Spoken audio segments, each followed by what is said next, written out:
If you've been called high maintenance or you're the person calling someone high maintenance, tune into today's episode because we are taking apart the assumption about what it means to be high maintenance. Welcome back to She's Probably Talking to Other Guys. I'm your host, Annie, and thank you so much for tuning in. This is episode 4, Sorry Not Sorry for Being High Maintenance. If you've ever been called high maintenance and someone meant it in a negative way, we are totally going to pick apart those assumptions and really show everyone why being called high maintenance is actually a compliment. So, let's do a quick review of what we talked about last week, and then we're going to dive right in to this topic. And yes, you bet I have been called high maintenance. So this is highly relatable. Let's do it.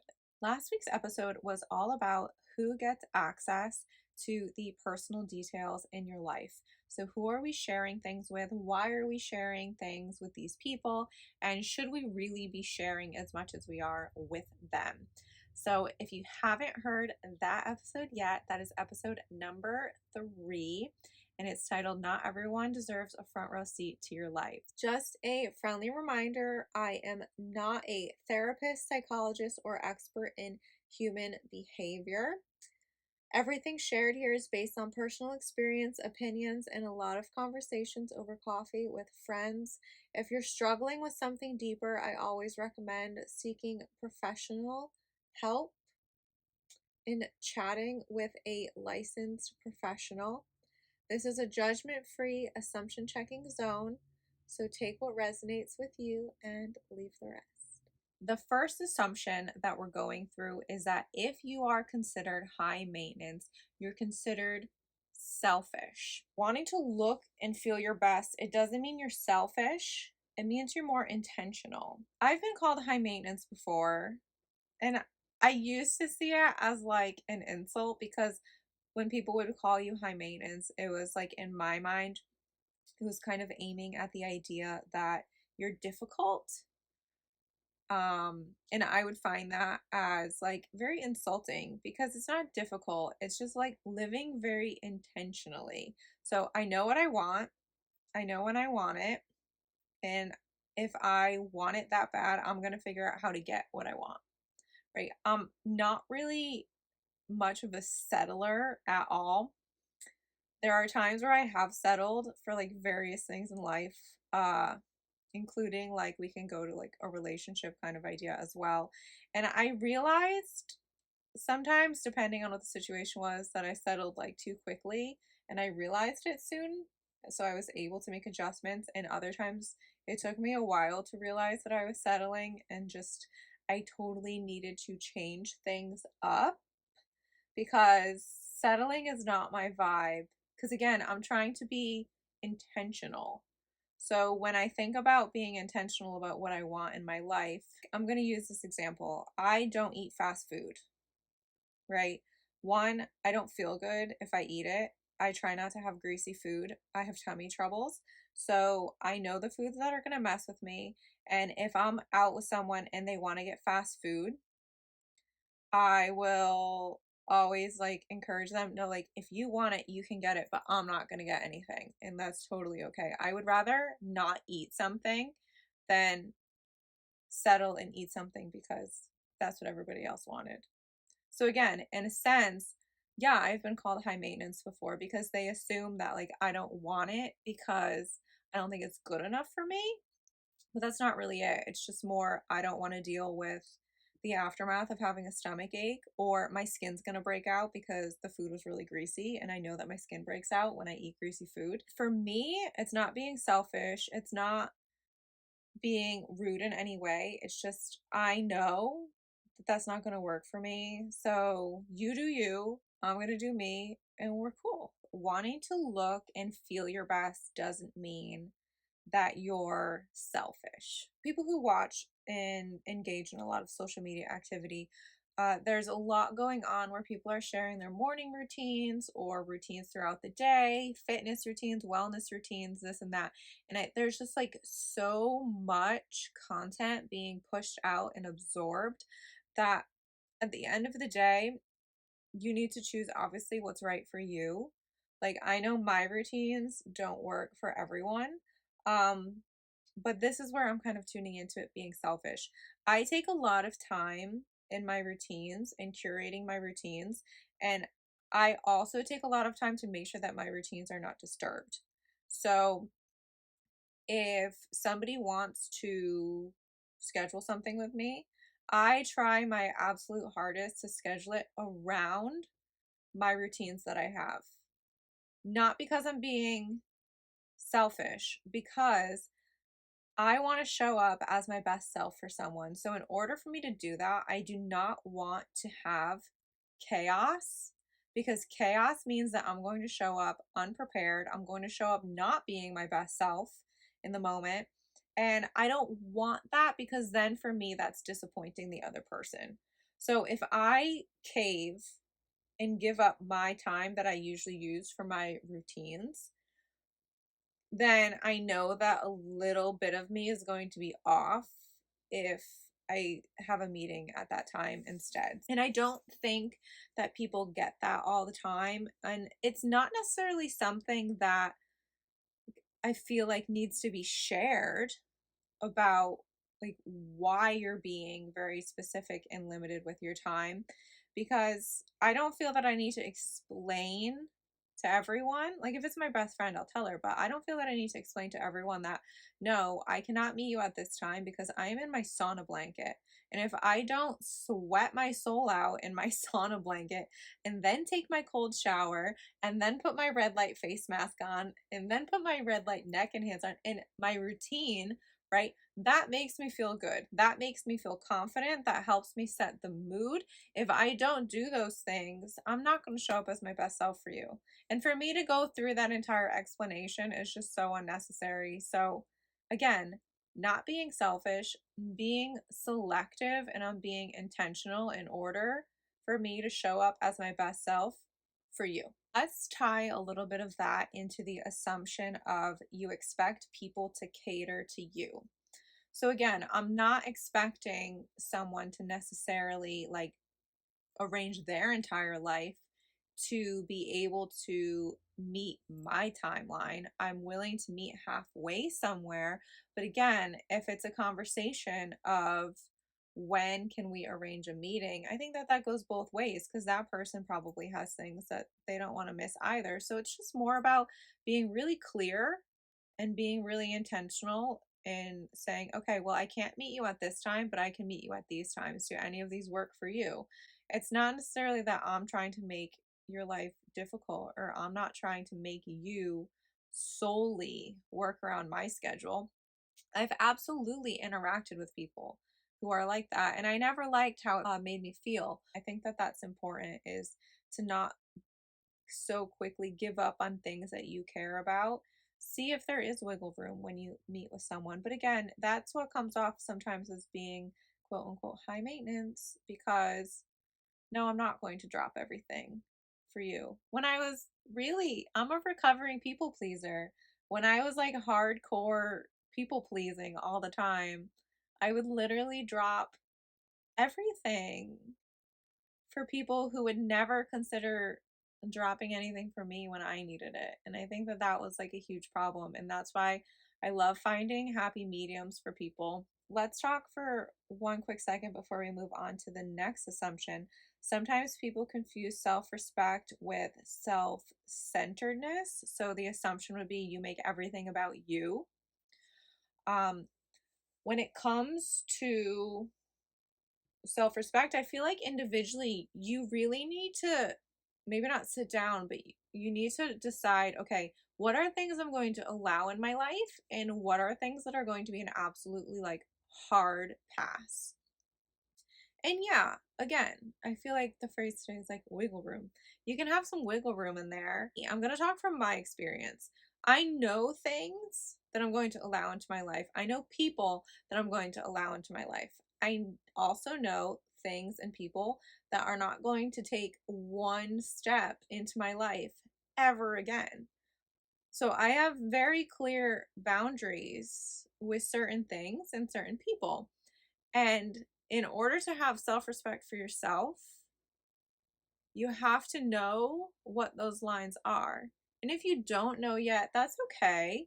It's a learning experience. I'm just talking from experience, and like the experience that I learned from it took me a while, but when it hit me, like it hit me hard. So that's why having to sit down and actually like consider, okay, well, in the past, this made me feel good. So this can come into my life again, or that person makes me feel good. They can come into my life. Or that made me feel like absolute dumpster fire trash that is not coming into my life ever again. And the same goes for people. If people make me feel like absolute trash, no, you are not coming into my life again. I don't care if it hurts your feelings because you hurt mine. So, again, those are like, it sounds harsh, I'm aware, but it really is something that you need to know about yourself and what you're going to allow in your life and what you're not going to allow into your life. And that's how you can focus on self respect and having more respect for yourself. And if people take it as you're being self centered, that's on them and that's on how they perceive it. I'm totally going to butcher this quote. I don't know if it's an official quote, but it was this meme or this post that I saw that was shared, and it was something about like people understand from their level of perception. So if you're going to have boundaries based on self-respect and somebody says that you're being self-centered, that's not on you. That's on them. There's a very clear difference between self-respect and being self-centered. Choosing what you're going to allow in your life and out of your life is self-respect. Me constantly, that's like self-centered. Let's do like some formal definitions for a moment. These definitions, and I promise we're moving on. Self-respect, and this is from Oxford Languages, a proper sense of one's own dignity and worth, having confidence in yourself and acting with integrity. So that's self-respect. Self-centered, from Merriam-Webster, is excessively focused on oneself and one's own need or desires, often with little regard for others. Yes, I'm being high maintenance and I'm following my boundaries because it makes me better for you. And that's the approach of high maintenance that we are aiming for. Let's go into assumption number 2 of high maintenance people are superficial. So, I personally, again, because I've been called high maintenance, I don't see a relationship between being high maintenance and being superficial. That's just me personally. There are a lot of people who will dress a certain way or act a certain way. And yeah, they are being superficial, but I don't necessarily think that those people would also necessarily always be considered high maintenance as well. Let's take the idea of selfies. This is going to be the main focus of this assumption, is that when you post a lot of selfies, you're being superficial. No, maybe I just really liked how my makeup came out that day and I wanted to put it on my feed. I think that there's a lot of times when people assume on social media that you only care about looks or you only care about this or that because you're posting a lot of selfies. There are definitely, oh, this is kind of turning back to the red flag episode that we talked about in a few weeks ago.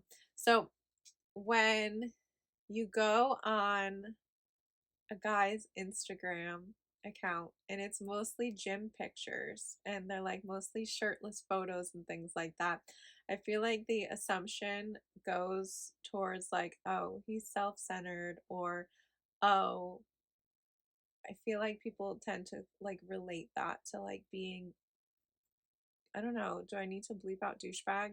Can I say douchebag? To being douchey. I don't, again, I don't know. Maybe it's like the professional dancer in me. I don't necessarily always think that posting things like that mean that you're doing it from a bad, like, place. This one's a hard one for me because I can, like, if my trainer posted like shirtless photos of himself and things like that would make sense to me because I feel like you're a trainer, like this is what you do.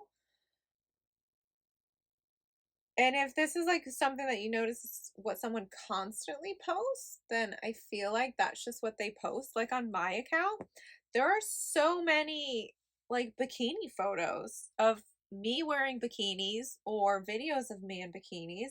This is because I own a brand that sells bikinis. Like, of course, I'm going to be wearing them because I design them and they're at my store. So I feel like I'm not really that, maybe I should be, I don't know. I'm not that quick to judge if I see a guy's Instagram profile and he's shirtless and like a really hot beefcake. I don't know. I'm just not really that judgy because in my mind, I'm like, okay, well, maybe there's a reason that this person does this. Maybe they're an affiliate for a protein powder brand, right? Like there are literally so many possibilities for why this person could be posting things like that. And I'm sure, yeah, there are plenty of people who are doing it superficially, and there are plenty of people who are doing it just because they want likes and they want attention and they want validation. But again, I don't think that that has any relation to being high maintenance. I think that you can post like a really hot picture of yourself in a really hot selfie and still be a really good person. I don't find the relation between like being superficial and posting a selfie. Again, I post them and I know where I'm coming from when I post them. I am not coming from a place where I'm looking for validation. I'm showing you my makeup, I'm showing you the swimsuit that I'm wearing, I'm showing you something, or there's a message in the caption related as to why I've posted this. So it's hard for me to find the idea that someone being high maintenance is just superficial. And again, even if it comes from a point of like what they're wearing, their hair, their makeup, anything like that, that again just from my mind goes directly to the point of this person cares about how they show up. This person cares about how they present themselves, how they walk into a room, the energy that they give, the effort that they're giving. It doesn't really, in my mind, I see no relation to it being superficial. So I think I just crushed that assumption. Moving on. Number 3. High maintenance means you're hard to date. All right. So I talked a little bit in the first assumption about picky. We're going to bring this up again. So if someone, you can say that someone's like too picky when it comes to dating. And again, I don't know if I love the word picky for this, but I just think that again, it comes to someone's boundaries. My best friend has always wanted to set up like an online dating profile for me. This was something that she has like always talked about for years because she swears by dating apps. It took her a while, but we think that she found the one. We think. I'm not going to say her name because she'll not like that if I say her name. But we think that she finally found the one. It's been a long time coming though, on lots of dates and different dating apps. But maybe we'll bring her on here to discuss assumptions about dating apps. For me, like she doesn't like that I say no to her about dating apps, but again, it's my personal preference is to meet someone through like a mutual connection, right? Like I am very open and talkative on here and with my best friends, but when it comes to new people and meeting new people, I am so shy and I get so nervous. So for me, I always like that there's like a friendly personal connection that I have, or like I met you because I know this person, or I met you because we were dancing together, or I met you for this and that. Like, I always like for there to be some type of connection. I'm not really a fan of like random things. The time I did something random was like one of the biggest regrets in my entire life. So, based on that, and also just like meeting strangers, it's just not really my vibe. I don't know. I like for there to be a mutual connection. So, dating apps scare the living daylights out of me. Like, mm-mm. Nope. She just thinks that like from like a place of being picky. But now I've explained to her that I prefer not to uh just randomly meet people on the internet and then go out with them. It's just like not my vibe. When it comes to the girls supporting girls on Instagram, I love meeting them in real life, and I had the chance to do that a few months ago, and it was so fun. But when it comes to dating, I get very freaked out, so that's a hard pass for me. We're gonna dive in just a little bit because this isn't 100% a dating episode. Um, if you expect too much from someone, you're high maintenance. And again, I think it comes from clarity, being clear from the beginning of what you're looking for. But it's also, I feel like, a topic of effort, right? If I'm constantly the one coming up to you first, no. Like, that's not gonna work. Like, you need to make an effort to come up to me as well.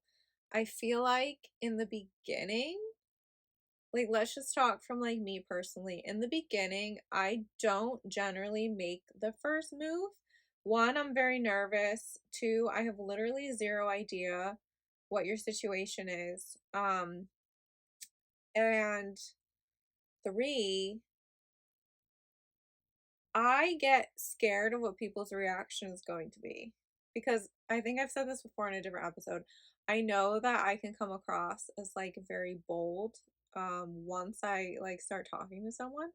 Uh and like very talkative when I'm excited about things, and I don't know. I think that it scares people sometimes. But I'm not necessarily someone who would make the first move. So for in my case, somebody else would have to make the first move, and then from there I would put the effort back in and like tag teaming back and forth. But you're not going to necessarily find me in making the first move, and I feel like that's where people tend to think that the assumption that I'm high maintenance and like I'm standoffish, but I'm not. I'm just really shy, and I would rather accept my like shyness in the moment than put myself out there talking to someone new, if that makes sense. So there's literally so much going on in my head, and sometimes like I want to say hi to somebody so bad, and then when the time comes, I just walk past because I'm too shy. So again, I feel like I'm a really great example of assumptions. I feel like I'm just like one big assumption when people meet me. It's by accident, I swear. I don't think being high maintenance means you're hard to date. I think that like having standards and having boundaries and knowing what you want is like attractive. So when it comes to people saying that like high maintenance people are hard to date, I just really think that people know what they want. And when people say things like that, it's just the vibe's not there. It's not gonna match. Like, I know what I want. I know how like I want to be treated. And yeah, there's always things to learn along the way, but from the get-go, if you're gonna say that like I'm too hard to date, like, babe, this is not gonna work. Assumption number 4 is high maintenance people are all about money. Yes, I have met a lot of people who only wear designers. They will only put clothing on their body if it has a designer label on it. They'll only wear it if it costs over $500. Um, and is again a positive and a negative aspect. The people that I've met from a negative aspect, they're the ones who talk like that and act like that and say things like that But they're also the people who talk ooh, I'm trying not to have to come back and bleep things, who talk badly about you behind your back. That's like the not cool version of high maintenance that we're going for. Like, that's totally the negative aspect of being high maintenance. If you're going to do all of that and you're going to be a mean person, like, that's not cool. Please stay away from me. But there are people that I know who will love to shop designer. They love to wear these things. They feel really good about themselves when they're wearing them, and they're still like a very genuine human being, right? So those are more, that's kind of the assumption we're going after, is when you assume that this person is high maintenance and they only care about money. Maybe they're driving a fancy car and then they step out and they have their Christian Louboutins on, Louis Vuitton bag, right? Like, those are the ones people make assumptions about, but maybe this person is like super duper nice and it's just something that simply makes them feel good, right? 100%. You could meet someone where one of the people in the couple dresses like that, and maybe the other person buys their clothes at Walmart, and there's nothing wrong with that. Again, when it comes to high maintenance, I don't think that it has anything to do with money. Like, I can have, should I accept this challenge? Am I challenging myself? I can literally create like a really feel good wellness and beauty routine from a drugstore, or I could really create a really good feel good wellness routine from a high end designer luxury beauty store and still feel good about myself. Yes, I have my personal favorites. I have my favorite brands. I like this one. I like that one. But if you really challenge me to pick one, like, I can create a routine that makes me feel good based off of like a drugstore brand if I have to. I don't think that having money or doing things related to expensive activities makes you high maintenance. So let's just do like a few quick assumptions that people say about being high maintenance and related to money. So you must spend a ton to look like that. No. Only rich people are high maintenance. Definitely not. And you must be materialistic. Those are definitely all assumptions that are related to being high maintenance, but they are most definitely, they're not related to being high maintenance. Yes, I'm sure that's the case somewhere, but absolutely not. I disagree with all of those. So let's talk about how we can reframe the thought of what being high maintenance really means. So again, for me, I've been considered high maintenance. I don't take it offensively anymore at all. I like what I like. I know what I want, when I want it, how to get it.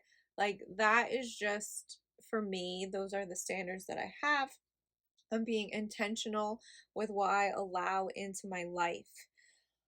When you're high maintenance, you're being intentional, you're being thoughtful, you're thinking things through. You know what works for you know what doesn't work for you.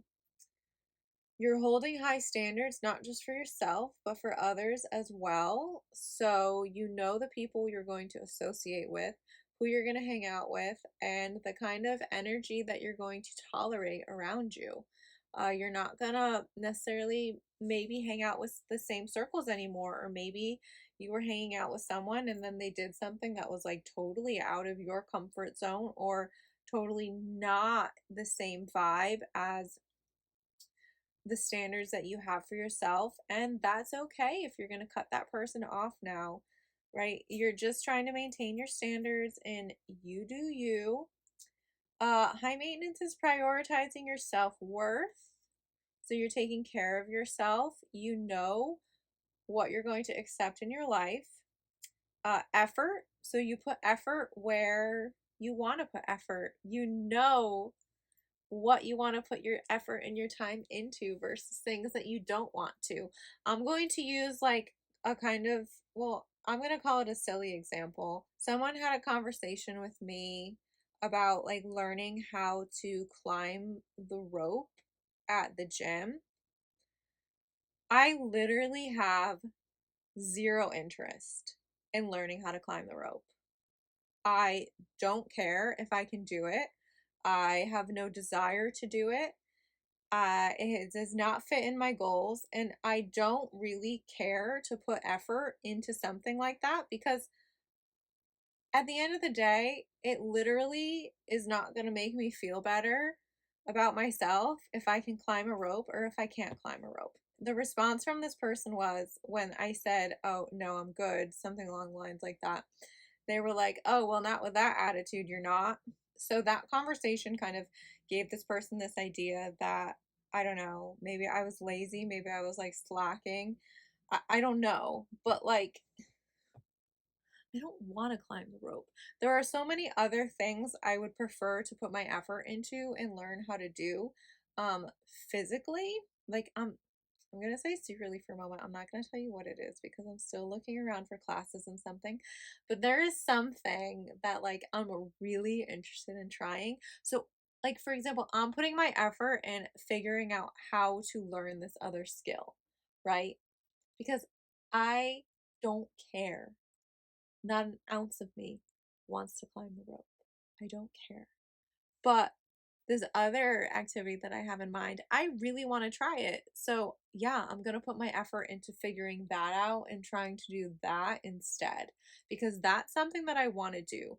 That's something that my intuition tells me I want to try it. And I think that I would feel really good about myself trying it and like it would add a whole new layer of something special to my life. I'm not putting my effort somewhere where I don't care about the result. I'm putting my effort somewhere where I do truly care about the result of something, right? So, kind of, I feel like it's a little bit of a silly example, but an example nonetheless of putting effort somewhere. Let's talk about how confidence is related to high maintenance. Let's tune it back to the first assumption, right? I have my routine. I know the routine that makes me feel good, right? If my skin is clear, my acne is clear, my fine lines are very subtle, I am more confident. Sure, some people will call that superficial. That's on you. That's not on me. But that makes me feel more confident, right? Waking up, doing my routine, that makes me feel more confident if I'm going to walk into a room later, right? Those are the things that are important to me. So I'm going to prioritize them over other things. And that leads to confidence. So you have your routine, you know what makes you confident, and you do those things because you like how it feels. You like how it makes you look, you like how it makes you feel. And that right there is confidence. So if you walk into a room with confidence and people say you're high maintenance, I'm clapping for you.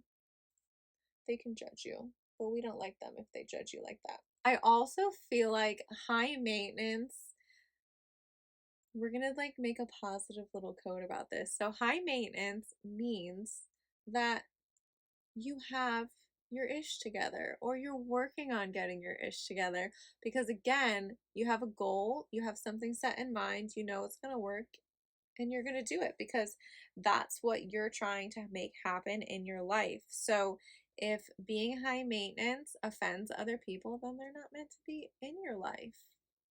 Maybe think of it like that.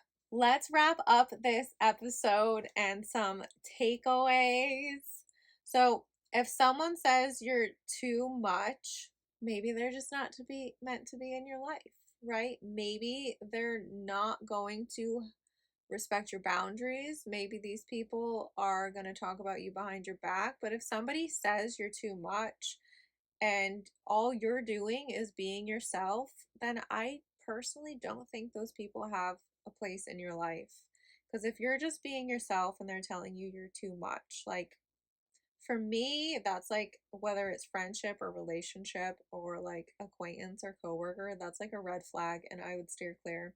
As someone who does have standards, like I can't be a low effort person. I'm either 100% or I'm nothing. So if I'm interested in something, I'm going to put my all in it. If I'm not really interested, it's going to be like 0%. And again, that can be taken different ways. I'm aware. Um, when it comes to like relationships and things, again, I feel like it's tricky because I don't like to make the first move. So it's not really for me related to low effort. It's related to nerves. But again, like once I'm kind of into something, it's 100 or 0. So I need to make the decision of if I'm going to do this or if I'm not going to do this, because I don't like doing things halfway. If you haven't already, think about routines that make you feel good, or think about activities that make you feel good, people that make you feel good, and try to incorporate those into your life. See if it makes a difference on how you feel. Set some boundaries, see how it goes. Boundaries are a tricky subject because it takes people time to get used to them. Um, but think about being more intentional and see where that takes you. I'm curious. Add it in the comments if people have called you high maintenance and if they've said it in a negative tone, what you thought about it. I'm always curious. I generally like, I've been called difficult to my face. I can't really say people have used the word high maintenance to my face. I know that people have said it about me behind my back because other people have told me that.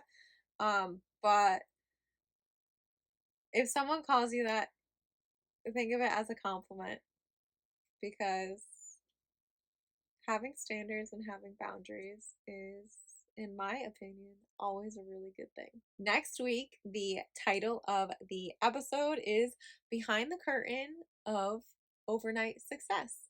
We're going to take apart assumptions that are aimed at being an overnight success, what's really behind that phrase, and we're going to dive right in.